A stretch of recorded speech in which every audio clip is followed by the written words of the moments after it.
Hi everyone, my name is Matt Cooper. I'm the COO here at Swept, and today I'm going to be talking to you about investing in employee retention.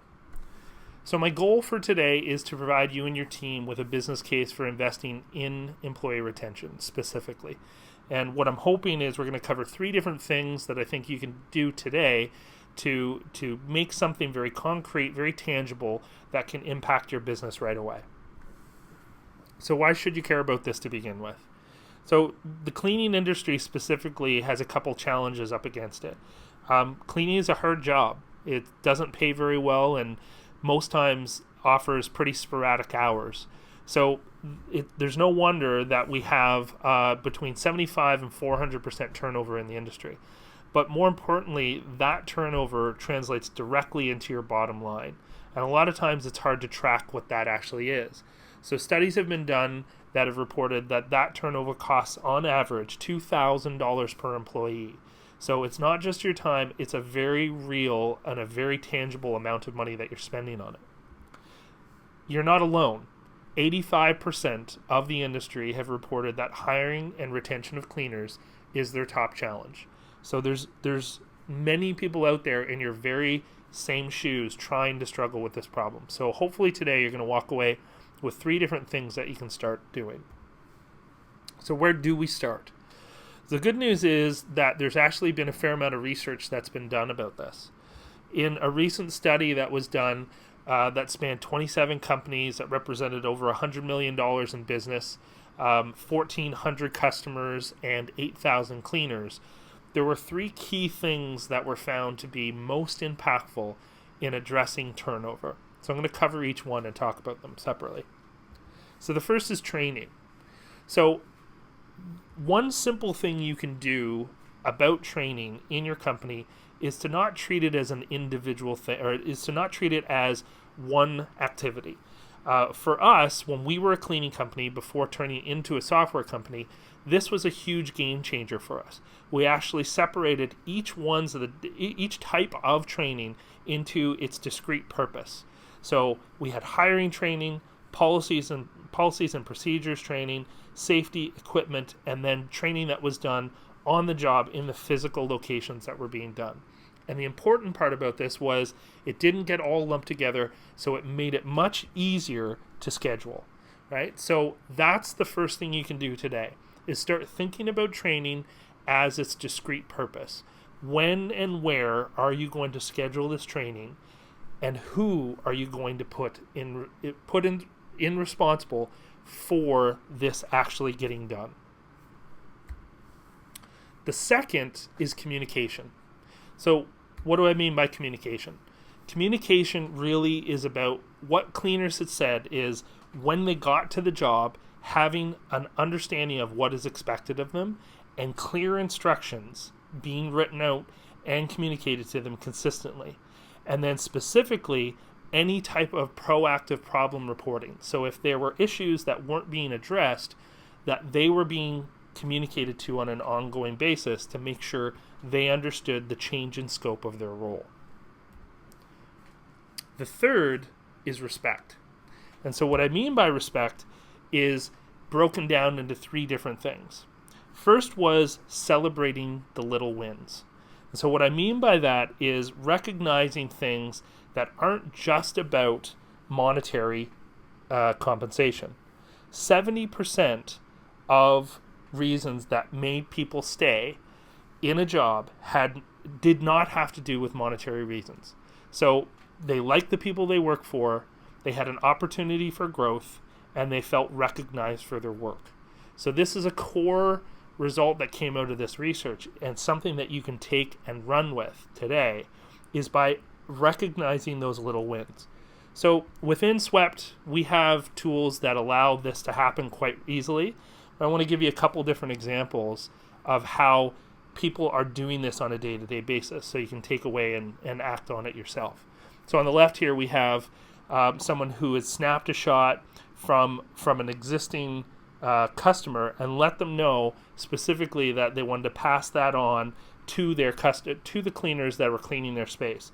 And all it took was the manager's one quick shot and then communicating that out to his team to recognize that. And on the right, this is a great example of putting together an incentive program that actually demonstrated their recognition for doing a really good job. Nothing complicated, but really easy to miss if you're not paying attention to these things. Second is creating a feedback loop.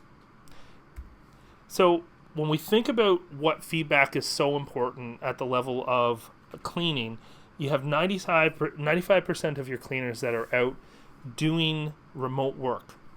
And so the iceberg of ignorance is an actual theory that came up in the 60s that showed that problems known by your staff are exponentially greater than the problems that you know as executives within a company. And this mirrors over really well to the cleaning industry. So cleaners are the first to know when a problem happens. They're going to know when they're late to show up. They're going to know when they couldn't get into a room. They're going to be passing that on to the supervisors. Supervisors then pass that on to the office managers and then up to the owners. And depending on the size of your company, this may not be as big a step from one to the next. But the key thing here is that when you're not on the ground working on this day in, day out, there's a large amount of the problems within your business you don't know. So it's important to make sure that that feedback loop is really consistent. And so one great way is to put someone in charge of actually making sure this feedback is collected on a regular basis. So for some of you, the idea of a virtual assistant may be a new concept. Essentially what it is someone that you pay by the minute to work on tasks that you aren't able necessarily to do yourself. And so for some of you who are run ragged all day long and don't have the time to make this a priority, a virtual assistant is someone who can step in for a very low cost and start becoming that feedback loop for you.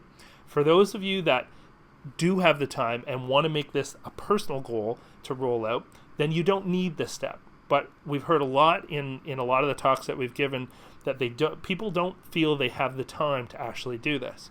Virtual assistants are a great way to look into how you can augment your existing team with someone who's got a discrete role and responsibility to reach out and understand the problems that are going on in your company.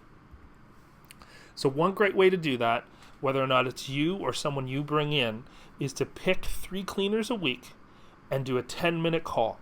Call them and then write a 10-minute report. Spend 10 minutes on writing the specific things that you had about that call. If it's a virtual assistant, they're going to be writing this report for you. If it's you, you're going to be writing this and understanding a profile on your cleaners. And so there are 3 specific questions that you can ask your cleaners to get a better understanding of what it means to be working in your company. So the 3 questions are, what should we start doing?